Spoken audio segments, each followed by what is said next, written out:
Heather McDonald has got the juiciest scoop. When you're on the road, when you're on the go, Juicy Scoop is the show to know. She talks Hollywood tales, your real life Mr. Segment serial data and serial sister. You'll be addicted and addicted fast to the #1 tabloid real life podcast. Listen in, listen up. Whoop, whoop. Heather McDonald, Juicy Scoop. Hello and welcome to Juicy Scoop.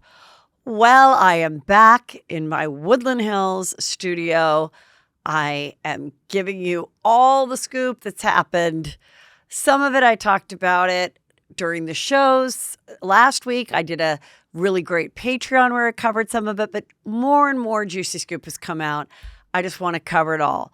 For all of you who came to my shows, wow, what a couple weeks I've had being away. That's about the longest I've ever been away. It is by far the longest I've ever been away from home, all in one long stretch, because I went to Irvine where I performed stand-up 4 shows and then did a live Juicy Scoop, which was super fun with Brandy and Julie. And then the next day I flew to New York. Thank you for everybody that watched me on Watch What Happens Live.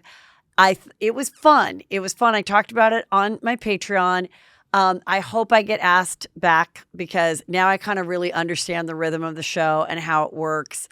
And, but it, you know, I had a great time. I was with Jeff Lewis and Andy was very nice. And I brought him a Barbie of himself that actually really looked like him and his 2 kids.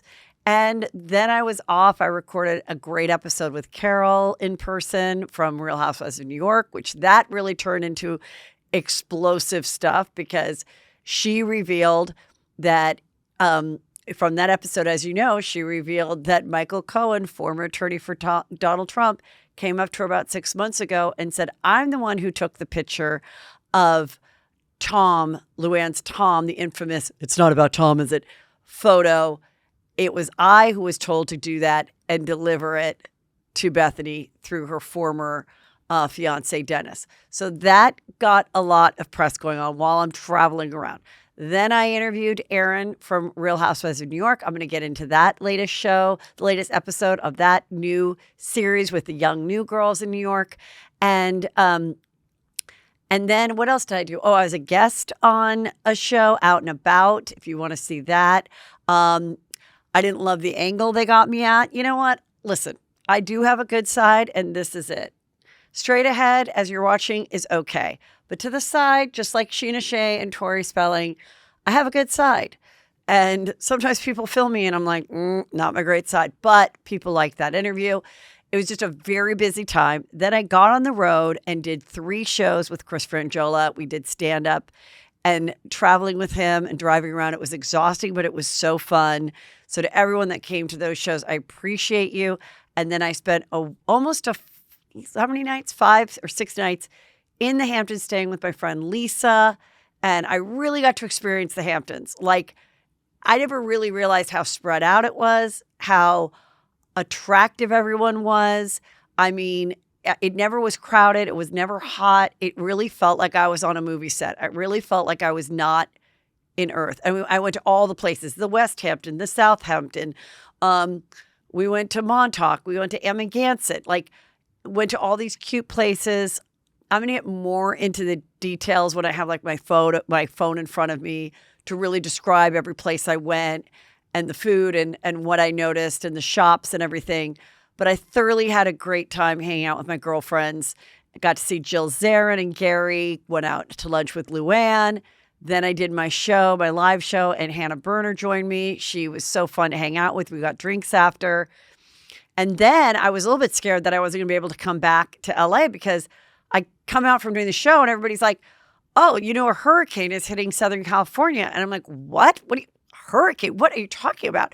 So then my flight wasn't till Saturday at 8 p.m. So I checked it in the morning and it's like, no, it's fine. It's fine. Everybody I talked to is like, no, I don't know. I guess it's going to be fine. I'm like, aren't you guys worried? The news is saying that like, this is the end. So I had a whole day free. So I call up Luann. Luann picks me up in her convertible. We went to her gorgeous house, which is right in Sag Harbor. It was featured in the show many times. I'm like, I walked into the kitchen. I go, oh my God, is this the kitchen where Carol met Chef Adam. And she's like, yeah, this is where it is. And I'm like, oh my God. So then we go on the boat. I'm like, I didn't realize when I see you on your boat that like you're the one who has the boat and you're driving it. She's like, oh yes, darling. And so she took me on her boat. I mean, it was just, her place is great. It's so nice, so charming. Her daughter was there, who's an artist, and she's doing prints that you could wear of her actual art, like clothing and T-shirts and stuff. That was really cool. She's beautiful. And we gossiped a lot and talked a lot. That will, believe me, I'm taking notes for all that, but there's so many hot topics I have to get through. Made it home okay. And then yesterday was just rain all day. Sunday was rain all day. We also had a little earthquake. So I really felt like the world was ending, but not really. It wasn't too bad. But we are fine. Our houses are fine. And but I know a lot of other people are suffering. So especially in Mexico, it was very bizarre.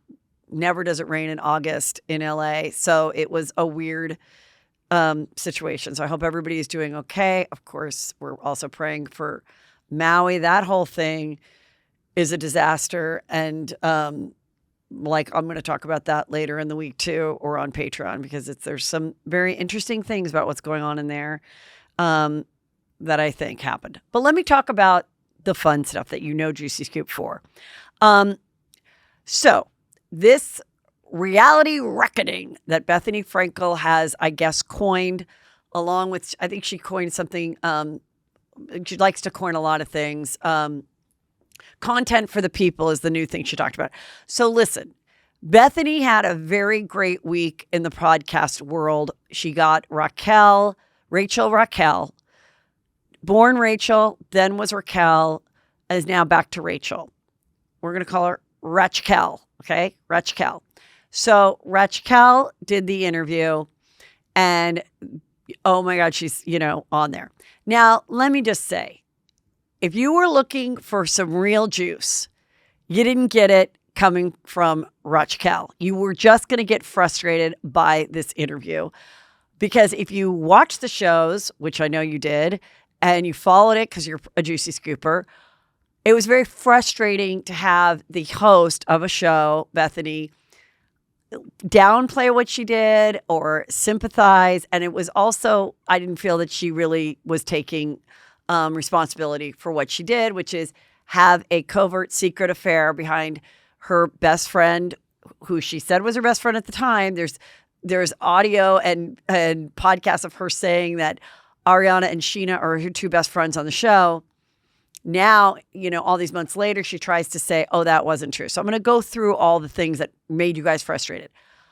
But if she was to go on a show, which, first of all, what I think she should have done is, I said it before, what she should have done is taken the money from Vanderpump Rules and Bravo and gone back, but had these one-on-one interviews with each cast member in a safer place so that she wasn't going to get verbally attacked like she did on the reunion, which she did. She did. But most of that came from Ariana, which if you had the moment, if you had an opportunity to go to your best friend, who you thought was your best friend, who was sleeping with your boyfriend for 7 months, and you got to tell her what you felt 3 weeks, okay, 3 weeks after you found out, I think what you would say is something very similar to what Ariana said. So the fact that it was filmed, this is what it is. It's a reality show. It's a reunion. And, had they filmed the reunion 6 months after, I don't think Ariana would have felt that kind of venom and, feelings. I don't, because time does heal all wounds, or at least the wound gets a lot better. We all know that. You feel less, you're not as angry, like all of that. But this was very soon after. So with that being said, the things that I think she should have done is either done that and negotiated a really big price for being on the show and, getting to face these people and really giving, if she truly is remorseful, which I don't know if she is, but really showing her remorse and like, how can we grow from this? If she decided, I don't ever want to go back on reality TV, which is what she said in this interview, that's fine. My other advice is, I would have held back for a year And I would have written the book that we all want to hear, which is the things I would have asked if she would have come on here, which would have been like, tell us, was there ever a time that you almost got caught? What happened did you let your mother know? Did a best friend that wasn't on the show know that you were seeing him? Like, that's the book if she wrote that book and got really raw about the whole experience from the moment he flirted with her, from the moment she took that step, why she took that step, what he told her, what she believed was going to happen, how she justified it in her brain, how she maybe wanted to be a sister wife with Ariana. Like, if that was the book that she wrote with a helper or whatever, who cares? That would have made a shit ton of money. And she should have got on it right away, or even waited a year to have it come out. But like, it has to be that. It has to be stuff that we didn't hear. Now she goes on this show. She says, I'm going to have my own podcast. And it's going to be, I guess, about other women coming forward and being like, I was the other woman. Now, could that be kind of juicy? Maybe. I don't know if we'll get tired of it. I don't know if people will want to go hear her interview these people. I don't know if it's about a sympathy thing. There are shows and there are social media personalities that are like proud sugar babies, in which their boyfriend that's giving them purses and money to sleep with him. They know this guy has a family, but they're like, who cares? He's a big fat loser and I don't have to work at the restaurant anymore if I blow him on a Tuesday. Like, there's those kind of girls, and that's a whole nother kind of feminism, in my opinion, and go for it. And then there's the ones that I don't think there's a lot of sympathy for, where it's like, yeah, I was sleeping with my sister's husband for a year and a half. If it's anonymous, and so I don't know, it could be. I do want to know what these people think. I do want to know what goes in these people's heads. I think Raquel should tell her story first. Also, if Bethany really wanted to help her, I think Bethany should have said, no, you should have a podcast. I'll be your first guest and you'll tell your story on your own show, so that way you get that big boost, being this is the first time I'm talking on my own show. Anyone that's in this business would know that would be the smartest thing to do if you truly cared about Raquel, okay? Rachel. I'm just going to call her Rachel. It's too hard to come up with my weird combo name. So it was just very frustrating for people to hear, because I'm going to go through everything. So it was done in 3 parts. They were 30-minute episodes they had 12 ads in each.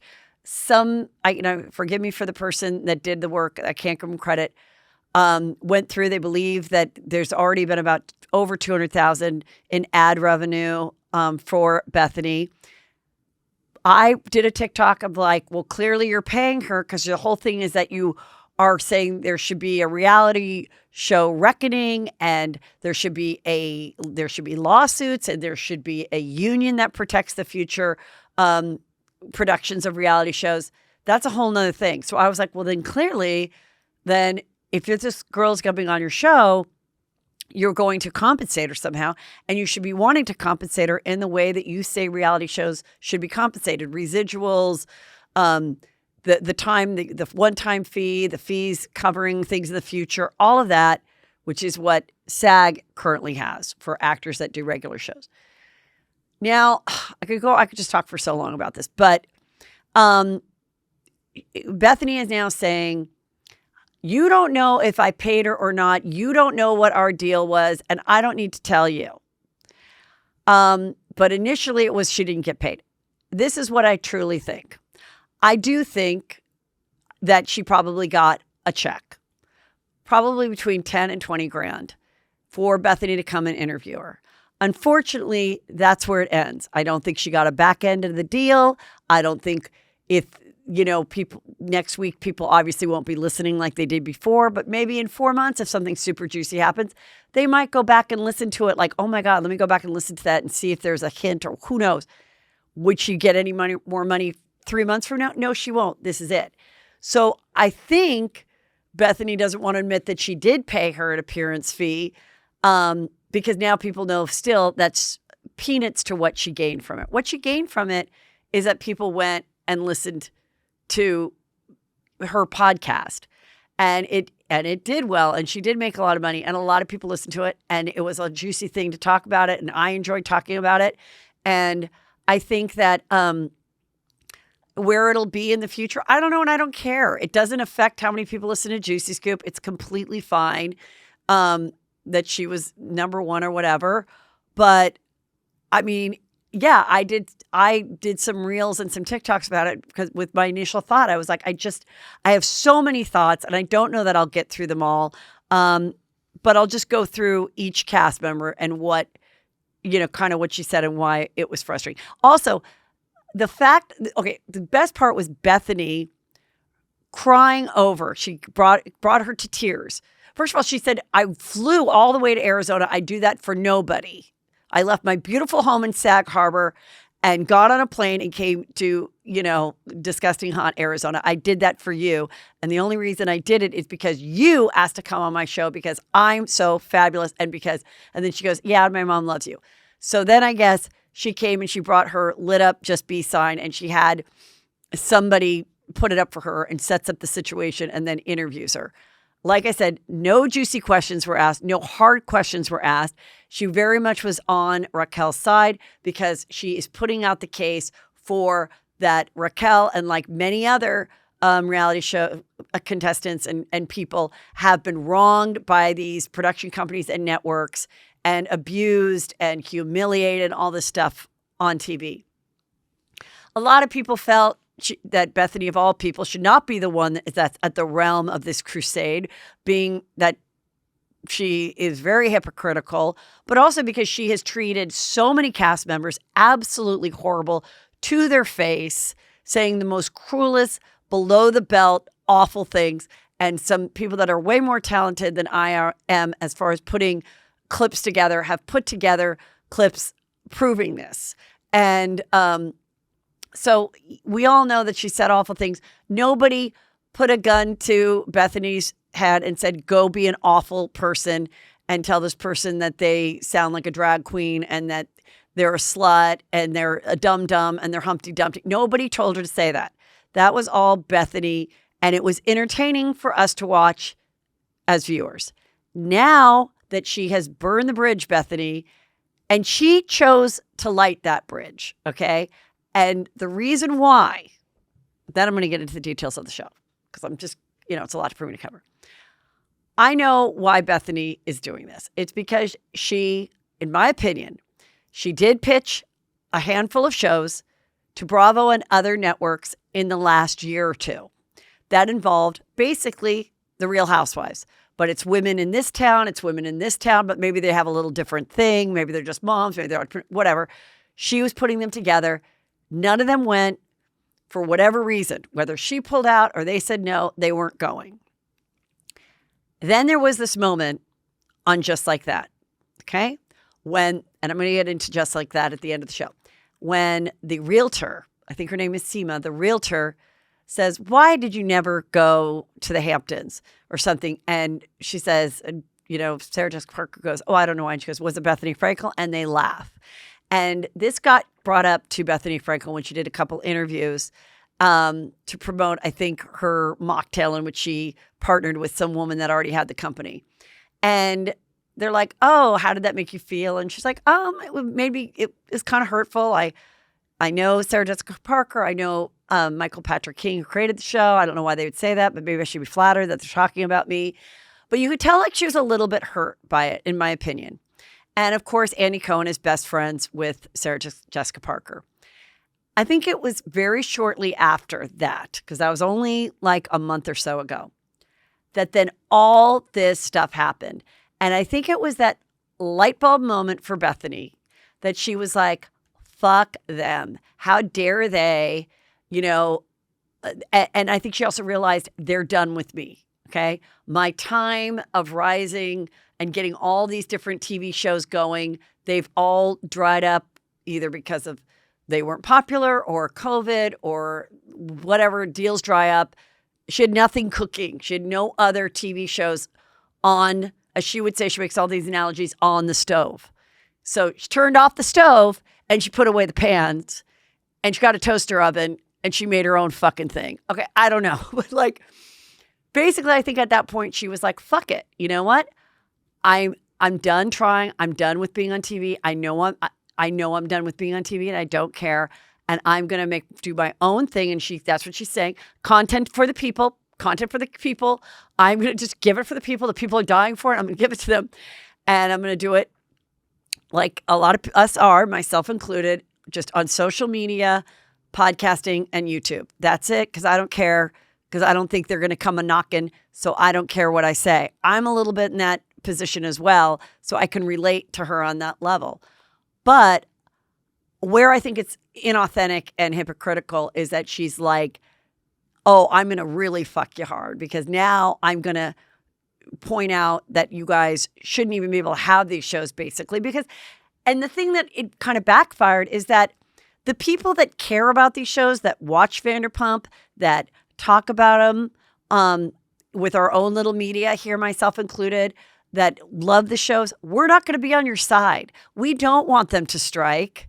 We don't want them to stop. We don't want Jax Taylor jumping out of his pool in Valley Village to stop filming and joining you. We don't want it. We also don't want it to change so much that that they do protect their own lives. One of the things she's saying is like, that someone has to film after a loved one dies or whatever. Well, yeah, I mean, that is part of what you sign up for in your life. You might sign up for the show and you might fall in love on the show and you might have a great thing. I mean, look at Kim Zolciak, okay? She was on the show. She was having an affair with a married man. She didn't care. She didn't try to hide it. She met her husband, Corey, on the show at this like Dancing with the Stars charity event. They get married. They have all these kids. They have their own show. It all turned out beautifully for her until about a month ago when they were like filing for divorce. And the cameras weren't filming that. And mostly they were probably getting divorced because the cameras did stop and they couldn't afford it. So there's so many different ways to look at it. But the point is, yeah, you're selling your soul to the devil if you agree to allow your whole life to be on reality TV, because you don't know what's going to come tomorrow. You could meet your husband and have a wonderful experience. I mean, like Brittany, who married Jax, she met him. Then she got on the show. Then she was hurt, but then they got married. She has a beautiful child now. Now they're back on the show. So I'm saying, like, it's really hard to just say that it's all bad. And there is no evidence of a producer saying, please go have an affair with Tom Sandoval, Raquel, so that the show can be saved. Or, she knows that he said it. There's a producer saying, Tom, go hit on Raquel, have a 7-month covert affair. This is what's going to save the show for all of us. And then you'll all get money and have more opportunities after. And then we'll burn, Raquel at the stake with an A around her throat. I mean, that wasn't the case. So I just don't feel like all these things really make sense. So then there's these two lawyers. And they're saying exclusive, TMZ, NBC and Bravo reality stars demand their right to speak about what happened while they were reality stars, which means we want them to release, NBC to release our NDAs of talking about it. Okay, well, who are these people? Who are these 60 people that Bethany says has DM'd her and have gotten behind her? It's not Spencer and Heidi. They did a video saying, not us. We will be on any reality show you want. I don't think it's Paige. Paige is like, why are you talking about me? Like, she's on Summer House and stuff. So who are they? Can I just have one other person besides the one guy from Love is Blind? Is there anybody else that's like 100% get me out of my NDA? I'm going to fucking blow up this bridge with Bethany Frankel, and you're going to hear the most horrific story of how I was abused and how I was that. Like, I just don't think there is anything. So, and the thing is, these people, reality stars, they are replaceable. They are. If a show runs its course, or if they feel people have run its course, they replace it with new cast members, or they just get rid of the show altogether, and then new shows begin. The difference between Writers Guild and SAG is that when these guilds were started, these people really, had the talent, had the scripts, and they fought to get it. And the actors, at the time, there was only a small group of actors and they banded together. And so they had a union. So I just don't see how it's going to work. I'm not saying it shouldn't. I just think it'll be an extremely challenging endeavor. If there isn't a union, maybe going forward, certain production companies may tout themselves as production companies that are, reality show friendly. We support our people. We want you because come to our show because we will do all these things and we will give you health insurance. And I mean, maybe it'll spark some production companies and networks just to step it up for their people and their people who are actually producing it and holding the cameras, that they have their proper breaks and everything. But I think it's going to be a real challenge to do. And I think the lawsuit's going to be a real challenge because to go retroactive and be like, hi, I was on a show 13 years ago. I was on Rock of Love 13 years ago. And they made me look like a real slut. And since then, I've had a hard time like dating people. So I'd like to sue. Because they made me say something that I didn't really want to say on camera, and it wasn't real. I mean, I don't know. I think this is a big publicity thing for everybody involved. Okay, now let me just get to the interview real quick. A couple things that bothered me the most is, a couple juicy things is, she insinuated that Sheena wrote a narrative that Sheena was pretending to be her big sister. And they really weren't that close. And that she let her stay in her apartment for free, but she actually did pay a little bit of rent. And she agreed to watch Sheena's cat, who had like mercury poisoning or something, or was taking mercury iodine pills. And Sheena, being that she was breastfeeding, didn't want to be around the cat. And so, they really weren't that close. And all that, they were close. They were very close. So she says that. And then she also brings up the fact that she, was assaulted, even though she dropped the restraining order. She says that she offered Tom, after they broke up, an apartment to her key when she offered a key to her apartment that Tom could stay at her apartment while she went back to Arizona after the affair broke. And he chose not to take it and is still living with Ariana. So then she was insinuating like maybe they were in cahoots the whole time, which makes no sense.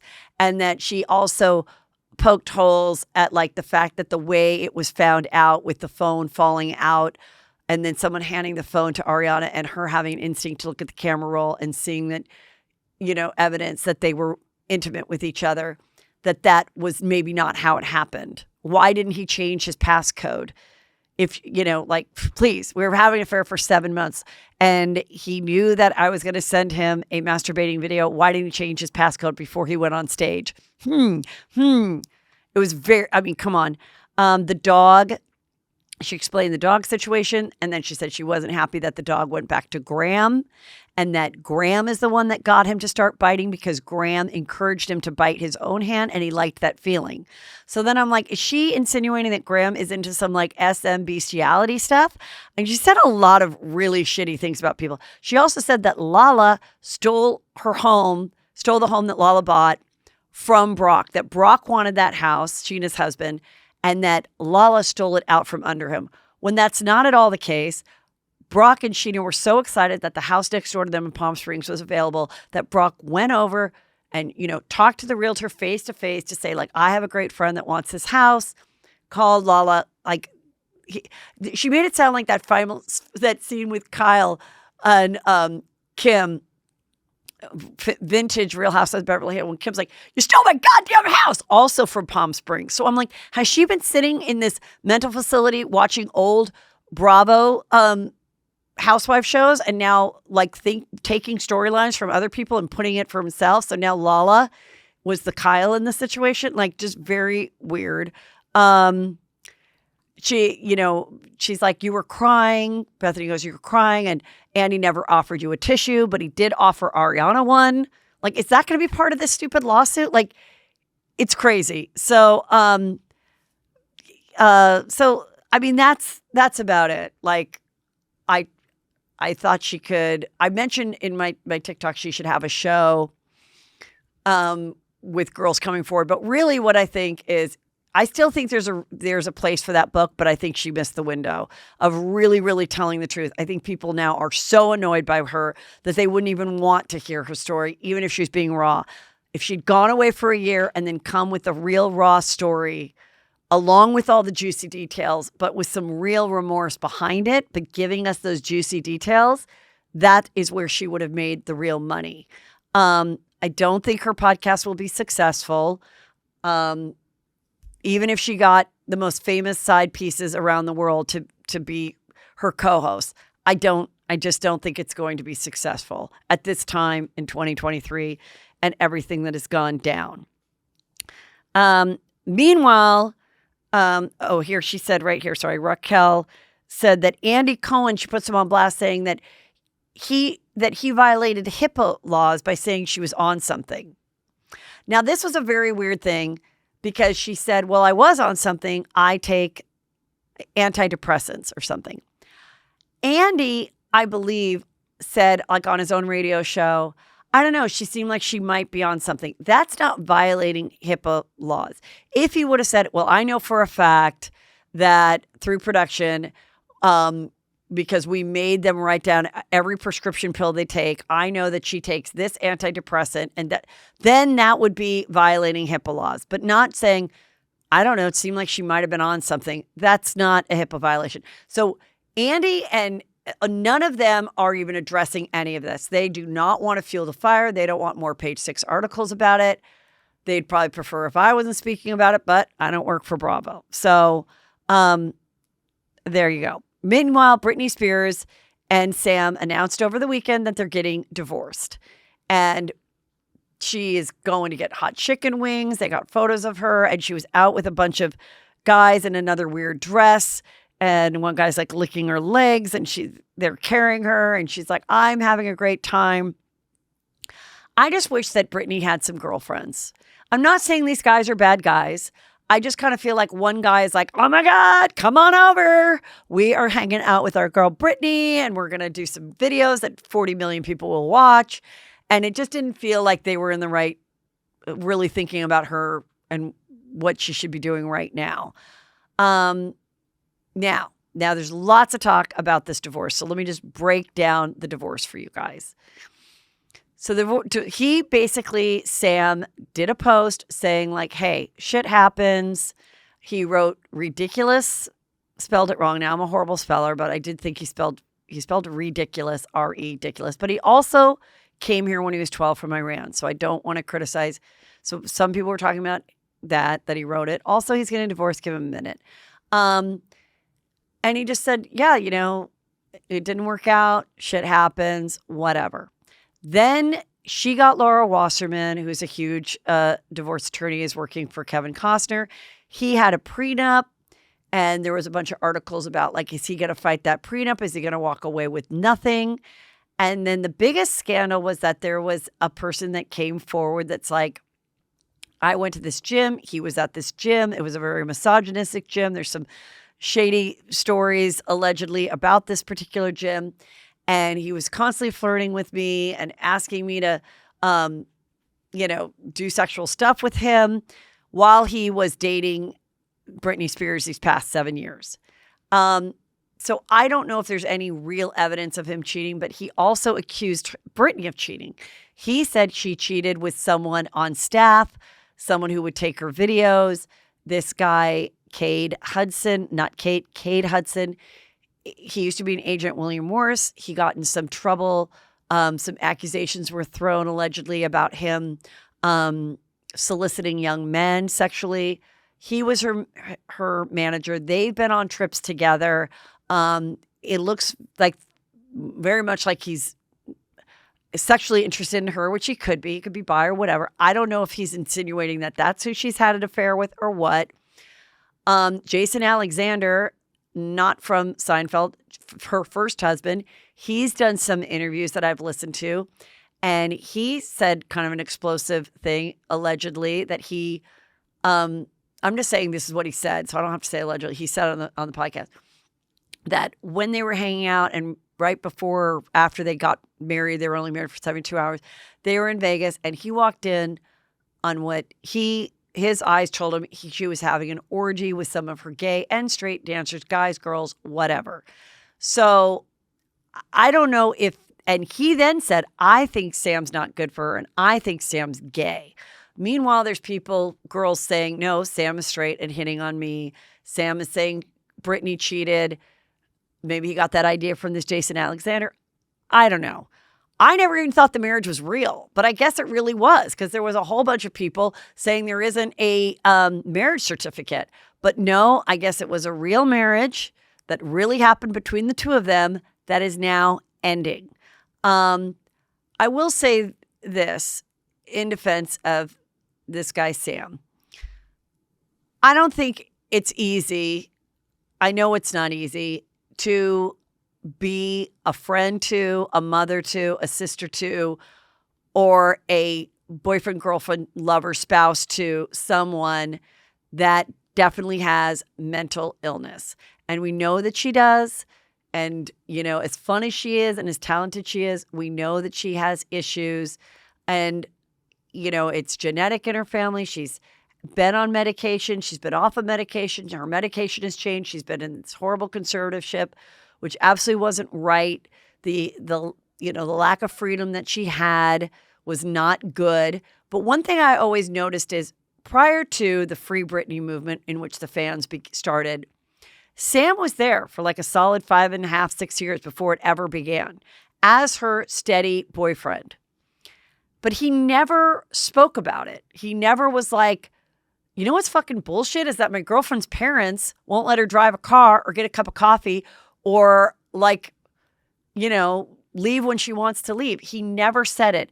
And then as it was coming to an end and the finish line was there that this conservatorship was going to be taken away, only then did Sam start to say, finally, yeah, the dad's a dick. Finally, this is happening. So I think he was cooperating with the family as a boyfriend. I think, like a lot of boyfriends, he may have had a wandering eye. He may have even cheated on her. But he was attentive enough that she agreed to marry him. And like a lot of marriages, whether you're Britney Spears or have a mental illness or not, the dynamic changes once you are actually married. And he says that she hit him once in the middle of the night, and there was some evidence of him out with a black eye and a bruise on his forearm, that they would get in these explosive fights. And but then people are like, how was she cheating if she was never leaving the Cheesecake Factory foyer of her home, spinning around? Yeah, so maybe it was somebody around her, or maybe it wasn't, or maybe he was a cheater and he's projecting on her. I don't know, but the thing is, I don't think it's easy to be Britney Spears' husband. I don't think it's fun. I don't think it helped his career the way he thought it was going to. Yeah, he got to do a Randall Emmett film, but Randall Emmett, I think, hired him because then he was like, I remember Randall Emmett, Lala's ex, bragging to me like, "Oh my God, I got Sam, Britney's boyfriend, boyfriend at the time, in my next movie." And I said to him, if you do my movie, you got to come on my show with Britney. You got to come on, Lala with Randall, give them Lala with Randall podcast. We're going to get the first interview with Britney. Well, by the time he interviewed Sam, Lala and he had broken up, and he interviewed Sam, and it was less juicy than Bethany Frankel interviewing Raquel. Literally didn't say anything about Britney, nothing about her career, what was going forward, nothing about the conservatorship, just that he liked to work out and do curls, and he's excited about being in this movie with like Mel Gibson or something. So, but no, I mean, I don't think he got to go to exciting dinners. I don't think he was on a yacht, talking to Kris Jenner and getting her managerial advice, or hanging out with Jeff Bezos and Lauren Sanchez. I don't think he was doing any cool stuff. I think she got in her little cheap outfits and spun around, and then they'd go to the same Hawaii spot that they always went, or the same Cabo spot that they always went. And then the one time they were going to go to Joey's, it was a full disaster and they had to leave.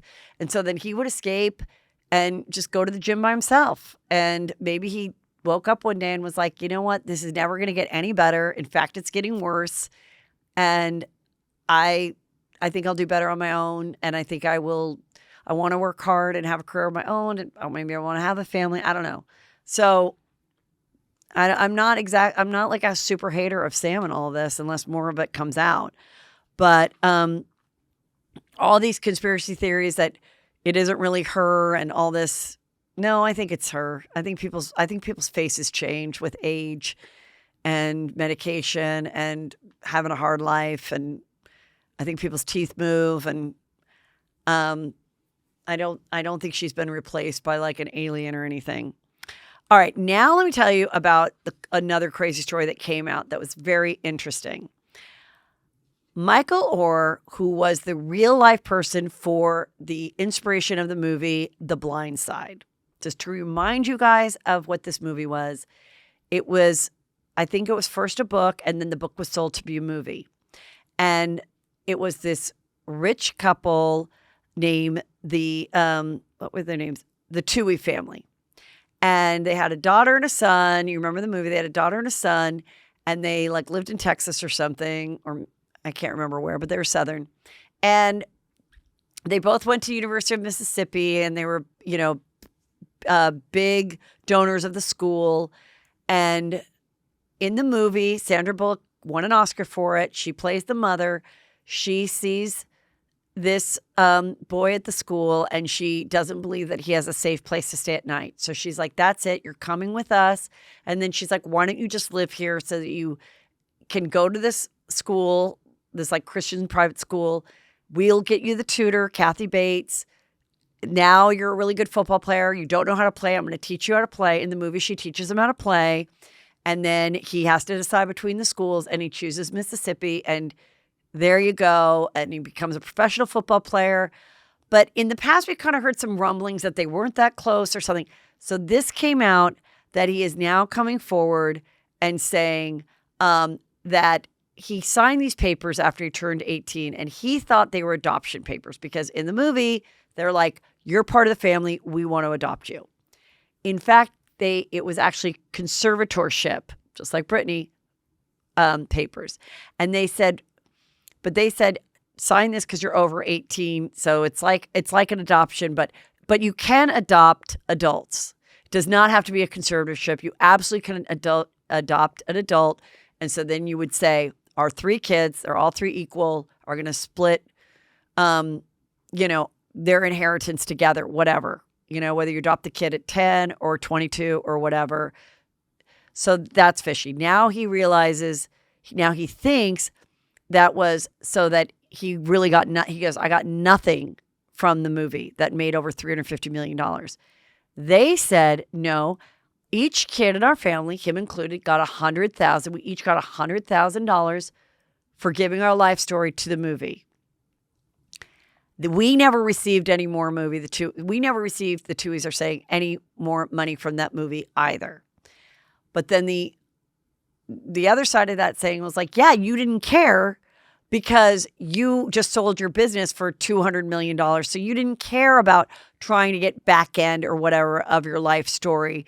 And you manipulated the life story. He didn't like the way he was portrayed. He was always playing football. He didn't like that he was portrayed like he didn't know how to read or write because he did at that time. He did have a tough childhood and a broken home type of a situation, but that he didn't appreciate. So now he's exposing all this. And the little brother, Sean, he went on a podcast and said that at one time recently, he tried to extort $15 million from the parents, or he was going to expose the truth about them and these adoption papers. I mean, conservatorship papers. I don't know if that is true or not. So that's the general of it. The general, and I know I don't have every detail perfect because it's a case, but I do believe 2 things can be true at the same time. They gave their story to someone who wrote the book, who then became the movie, and this was the deal that their lawyers gave them. A lot of people do this, and they don't think, well, should we go back? What if Sandra Bullock plays me? They probably didn't know that. It could have been a Lifetime movie that was a flop. I don't think they knew what it was going to be when they signed these papers. So I don't think it's not like they made $100 million off the movie and Michael didn't. I do feel that, yeah, there was probably an element of, oh, well, I didn't ask to be portrayed like this, like, amazing mother. I just told them my story and then they wrote it. And then Hollywood knew what would make the story more compelling. And the story was compelling. And this was like 15 years ago. The world was different. And I think people loved seeing it. It made them feel good. I think white people loved seeing it and thinking, see, we are so amazing. And so it's giving everyone like a real ick factor. And they started to come after Sandra Bullock, the internet, saying like she should give back her Oscar. She has said, I'm really horrified. I didn't really understand this. I want to know Michael's truth.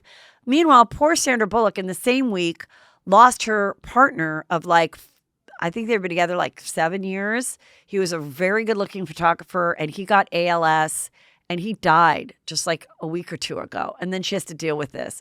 So everyone just leave Sandra Bullock alone. She got the role. She played the role great. I just think it's one of those things that now if you watch it, you're going to kind of see it through different eyes. I hope whatever he feels he deserves, he gets. I think what's really sad is that he said, I thought they really wanted me as a family member and they really didn't. Their side is we've tried to get together with them often and he has blown us off, which even biological children will do that to their parents as they get older. They don't want to come home for Christmas. They don't call you back. So I do kind of feel for them in that respect. And I mean, they made their money not off this movie. They're rich because of his businesses, the dad. So, but they did go on Below Deck and they came off like everybody that goes on Below Deck, they come off awful.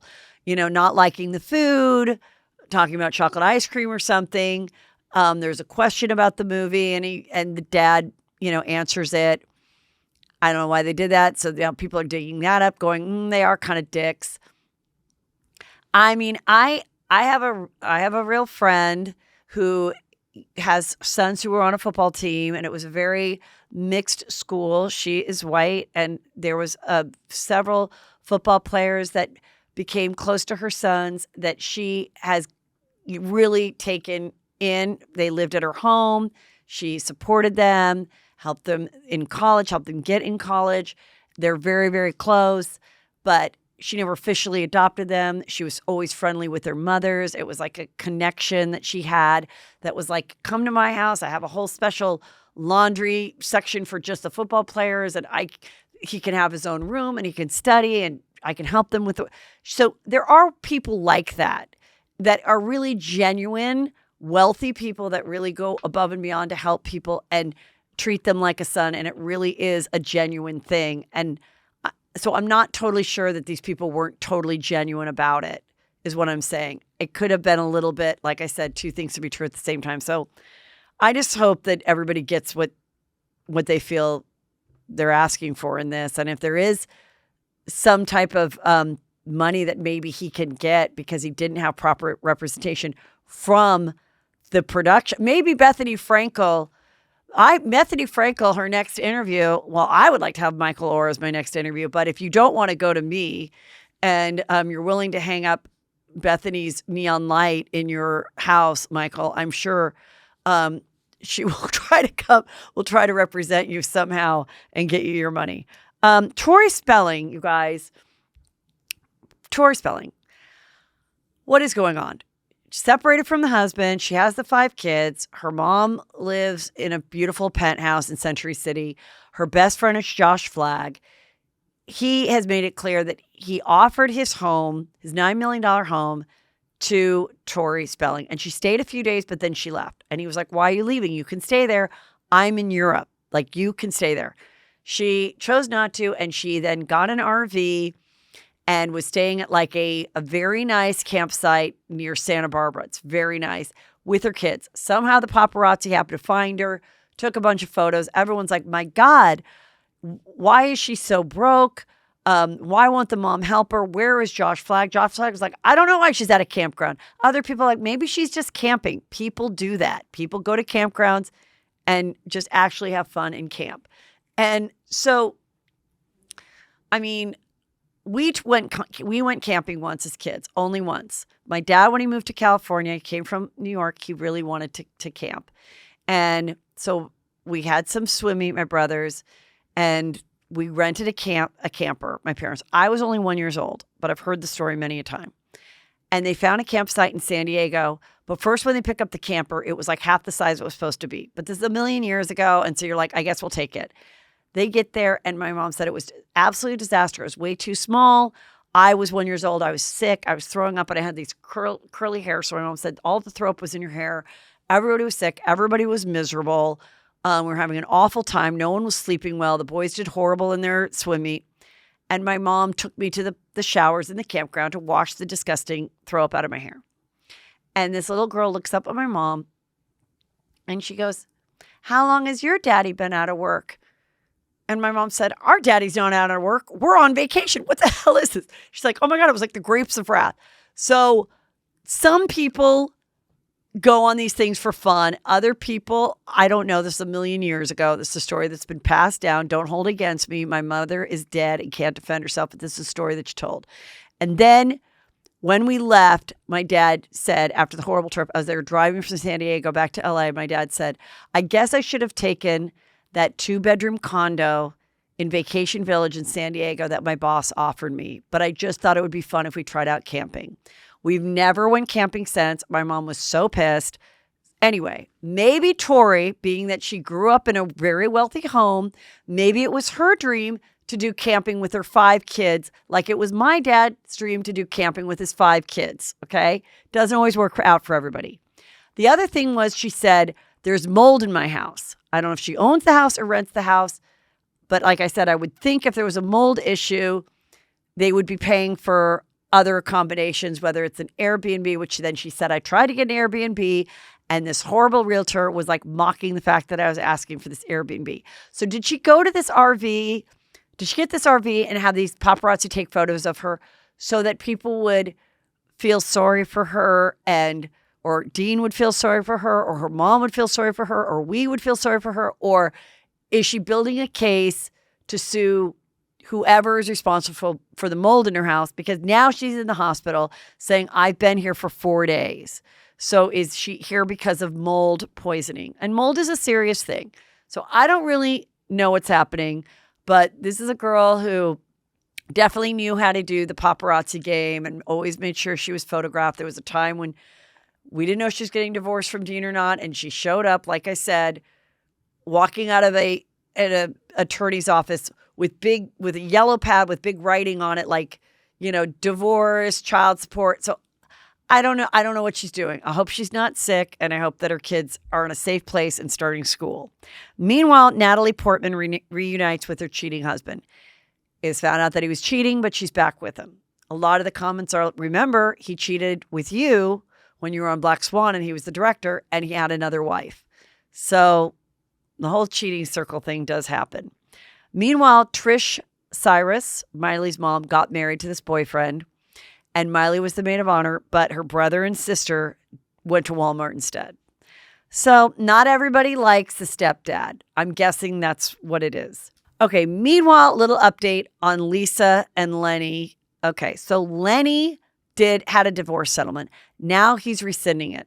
Lisa says he is doing this to just financially destroy her, that he's attempting to bankrupt her. Lenny filed an emergency petition to rescind the settlement that he and Lisa previously agreed to. This is so weird because he's already engaged to his 27-year-old girlfriend. He's 57. And he wants the settlement to stay confidential, but he's rescinding it. They believe that he's getting her to try to lowball her to sign something that will basically bankrupt her, is what she's saying. So he's looking for a Florida contingency lawyer to help protect me, Lisa is, and my children from this relentless legal and PR smear campaign. She came forward. And according to a report from All About the Truth on Instagram, Lenny's new fiance joined OnlyFans. I find this interesting because Spencer Pratt said that she already had an OnlyFans. Maybe he was wrong, but his question was, does she quit OnlyFans now that she's engaged? They're saying she recently joined it. She's very attractive, and her profile on her OnlyFans says 100% natural. Well, I saw old photos of her, and I don't believe she is 100% natural, but she is very attractive. How she got there, I don't know. Who cares? She's very attractive. And she said, I'm proud to be with a man who supports his fiance having her own successful career, her own entrepreneurial goals, and academic pursuits. So, I mean, I say make your money because this is probably isn't going to last. And who knows if you'll ever get married? Who knows? But there you go. And then she said, one day, Katharina said, one day I will be pleased to teach my future daughters to be like their mother and make their own choice in relationships as financially stable businesswomen and join OnlyFans. So, poor Lisa. And I don't know why he's rescinding the money. You'd think he'd want to be done, but maybe now he realizes if I marry this chick and pay Lisa this much, I'm going to have to do so many boob jobs. It's going to be a lot. Meanwhile, Kyle is on a yacht with her 4 daughters and Mauricio. Kyle at Real House of Beverly Hills.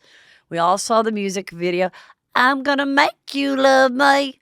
And they were feeding each other fruit in the video. She and Kyle plays her love interest in it.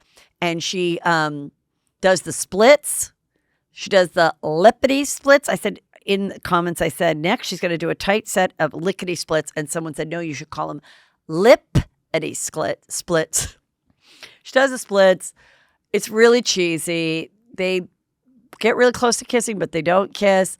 And Morgan's carrying boxes that have nothing in it. I don't know where the prop master was, but, you know, we are on strike. So I guess they're on strike too.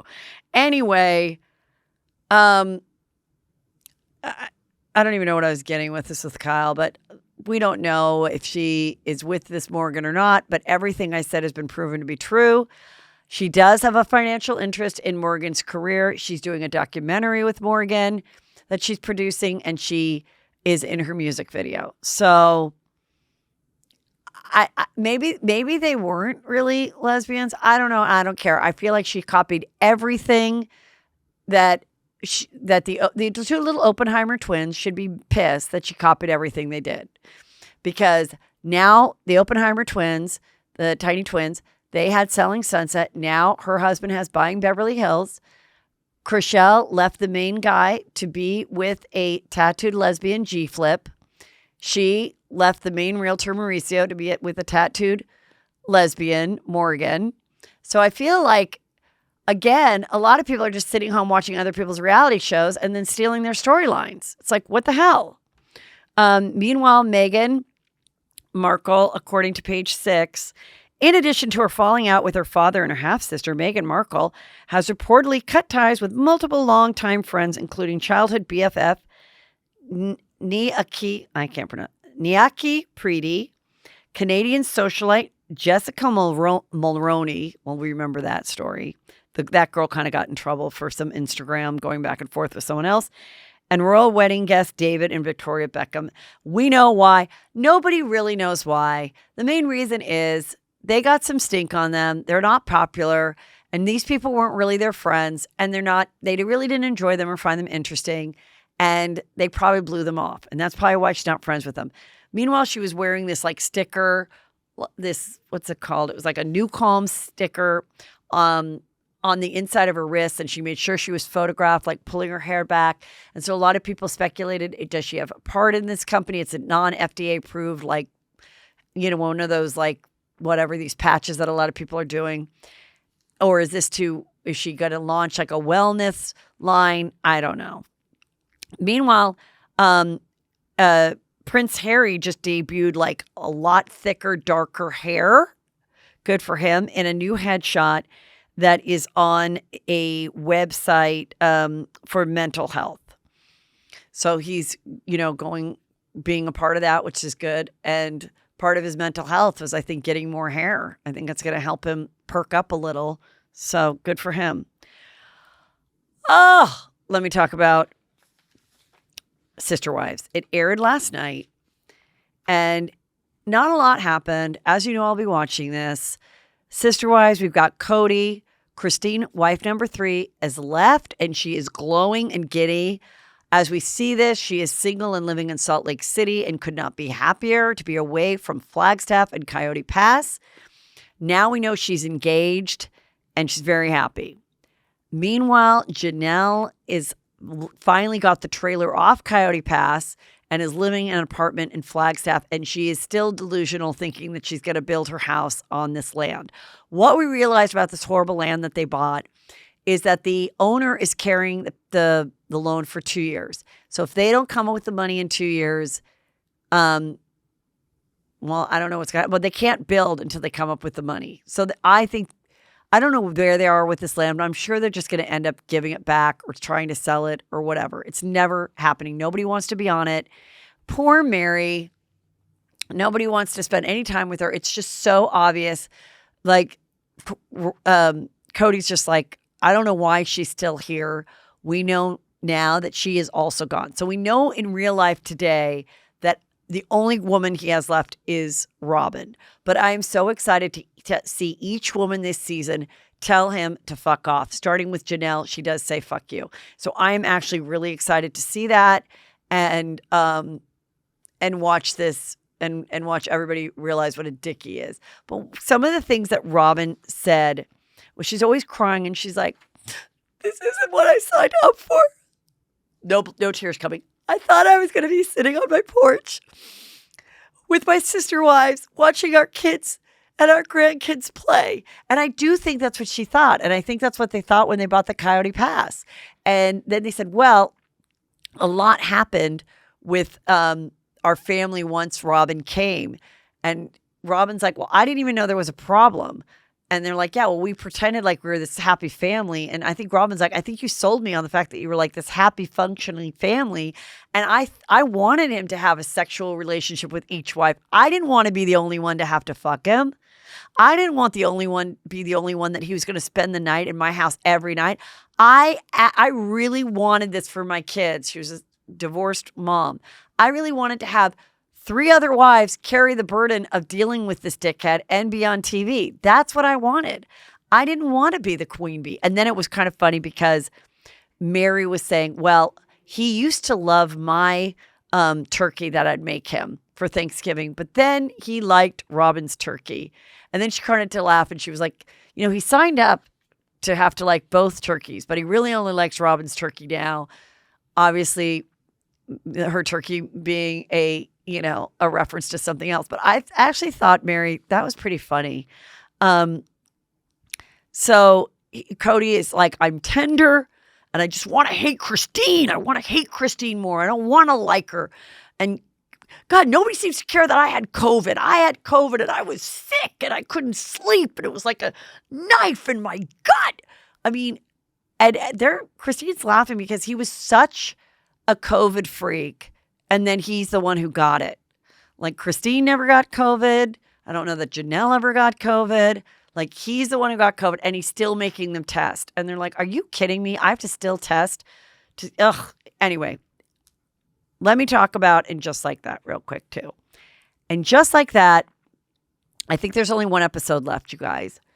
And a lot of you have fallen off and are refusing to watch it. But I will tell you some of the stuff that was sort of juicy.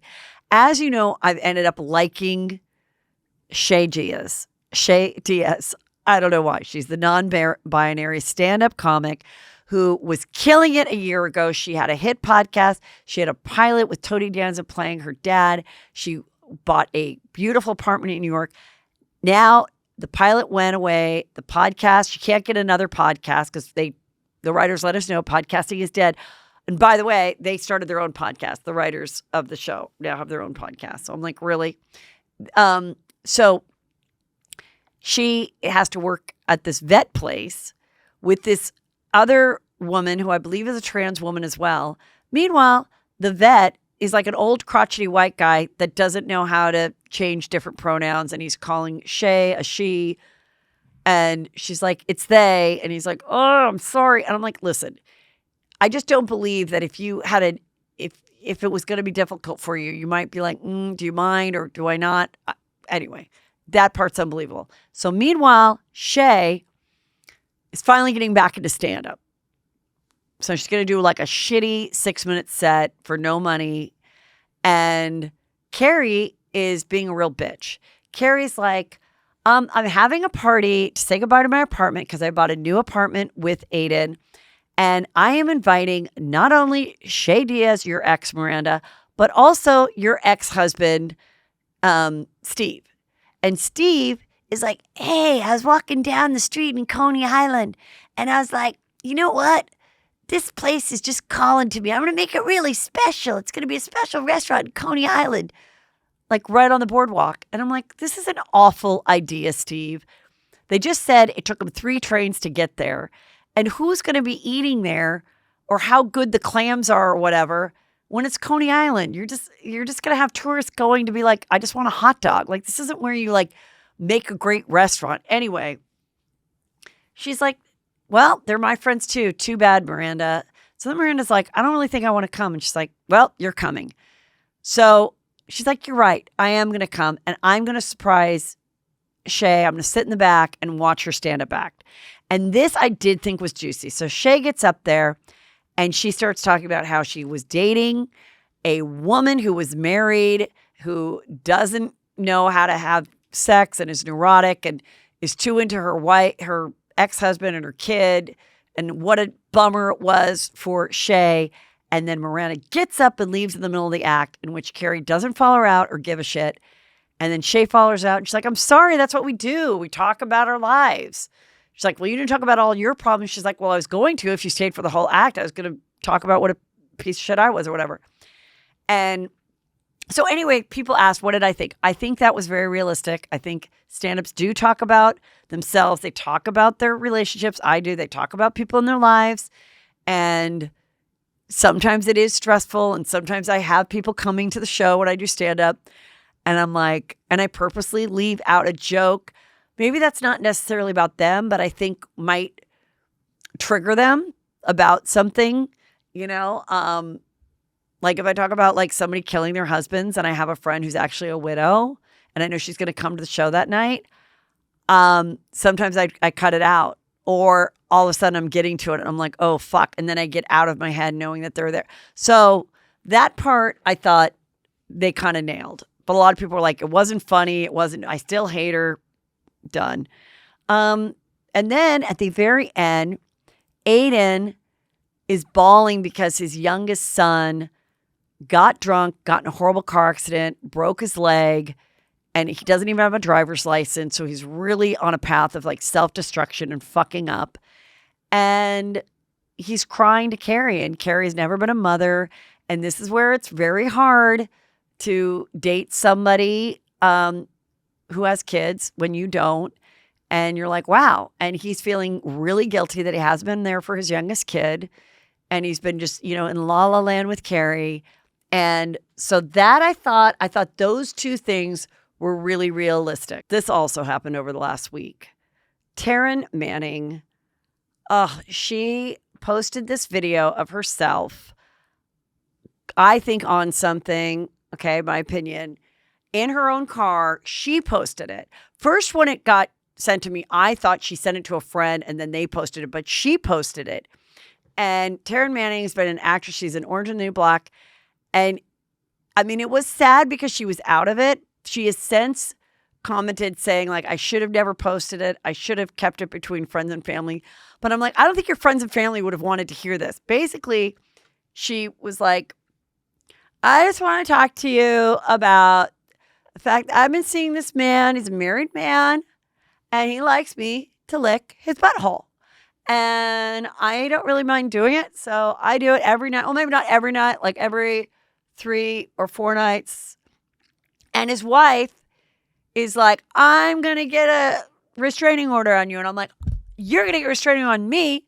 Your man came to me to have me lick his butthole because you wouldn't do it. I'll have you in jail so fast your head would spin.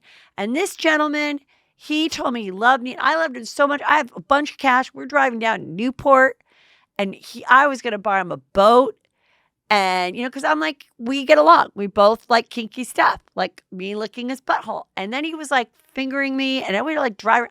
And this goes out there. But then her statement that made me laugh was that she was like, I really should have kept this between my friends and family and I. Really didn't. I'm like, no, again, we did not need, I don't think your friends need to know what kinky shit you do. But hopefully she's going to be okay. And whoever she dates next knows what they can ask for, and he who asks will receive. Real Housewives of New York happened, and it was Erin's 10th wedding anniversary party. And I do love seeing them shop for diamonds and outfits, and they look very glamorous. And Jenna Lyons, who is the lesbian, she tried on a bunch of clothes. And I will say the show is, it's like, I like seeing the girls and everything. It's just like not, it's just not a lot is going on. There isn't like a lot of points to like dissect and discuss on my show or on groups or anything. Like there aren't moments where like, I would be mad if this person said this to me. There just isn't a lot of that. And so Brynn is really trying hard. She's the pretty single girl, and she goes to the party. And she rips on the fact that Erin has sponsors at her party. It's like sponsored by these people. I don't know if they were the liquor company or the candle company, but I think that's a great idea. If your show, if you were going to have a big fancy party and it's going to be sponsored on it's going to be aired on a Bravo show, go and make sure that you get that sponsored. Why not? I don't know if they were just personal friends paying. So it was weird. This is why I do think vow renewals are the kiss of death for reality housewife shows. I also think they're just weird in general. And I don't think I've never been invited to one ever. I think they only exist on reality TV. Please let me know if you've ever gone to like a really elaborate vow renewal party for someone who's been married 5, 10, 20 years. I just think that if I ever had one, I just think all my guests would be like fucking talking behind my back, being like, really? We're supposed to be like celebrating this perfect love. I mean, this couple does seem really madly in love, and he gives her a big diamond. They have all these people give speeches, which I think was obnoxious. And I don't blame the girls for being annoyed. That is way too long and way too boring. She didn't have enough food, which sucks. And she was showing like a lot of side tit, which I like. She looked good. And so the one girl, Brynn, she's like flirting with him. She's like, you should date me, to the husband. And he's not worried. They're in love. I don't think she's going to care. It felt like she was trying really hard to get us to spark a conversation. Like, how dare Brynn flirt with Erin's husband of 10 years? Because we all know it was like just for the cameras. And that's kind of what I think about the show a little bit. Like, I like visually watching it because they're all pretty and stylish, but their interpersonal relationships are just not that juicy or intriguing yet. Maybe it gets better. I don't know. But Jenna, I'm going to work on my Jenna impression because one thing I noticed is Jenna Lyons. So she has an eyelash line because she had a disease that caused her she cannot have eyelashes. So she came up with eyelash line, and they spent a lot of time. It was an excellent commercial for these eyelashes with her friend, and they show how they work so well, the girl's wearing them, but they do it within like a conversation, and then they show how it lives in this little box. And so here's my question. With Bethany, did they have the Bethany clause? Does Bravo ask that she hire, do they get a forensic accountant, Bravo, and say, Jenna Lyons, how many eyelashes have you sold since the show started airing? Oh, you sold $100,000 worth? Well, write us a check for $15,000. I don't believe that's true. What I do believe is true is that Jenna worked out a deal with Bravo to have it featured on the show. Like she paid a fee. I think that's what Bethany would do to show all her skinny girl stuff. If somehow it gets in, fine. But if you really want to guarantee that at least one time it gets featured in a really good way, I think that you negotiate that. I don't think one thing that Bethany said with Raquel is that because of that, she believes that Bravo is taking percentage fees from Schwartz and Sandy's from Vanderpump, their restaurant. I just don't believe that at the end of the day, every month, they have to write a check to Bravo on how many margaritas or whatever they sold. That just doesn't, financially, legally, contractually, I just don't believe that's true. Now, but like I said, you could negotiate a fee that you're like, hey, give me less in my paycheck if I could just have my thing featured once. When I did The Bachelorette, I wanted them to say, Heather McDonald of Juicy Scoop podcast. They said, we don't do that. We'll say you're a comedian, and we'll pay you whatever they're going to pay me, like 10 grand or something. They said, if you want to cut it in half, then we'll say Heather McDonald from the Juicy Scoop podcast. And I said, yes, I would. To me, that is worth it to have you say that. Did anyone bother to listen to the show more than, I don't know, but that was the decision I made. So that's what I think happens when something seems like it feels like a real commercial and it's someone's product, like hardcore. But I have no guarantee of knowing that. I only know what deals I've been presented with. All right, you guys, thank you so much for everyone who came to my show. Go to heathermcdonald.net so you get a really great Patreon about my trip and so much more. You're going to get all the details of everything there. And then also, end of September, Chris and I are going to do live Juicy Scoops in San Francisco and Sacramento. Those are the next two shows. My show in November in Las Vegas is sold out. My live Juicy Scoop, November 4th, is sold out. But the two in September in Sacramento and San Francisco are not sold out yet.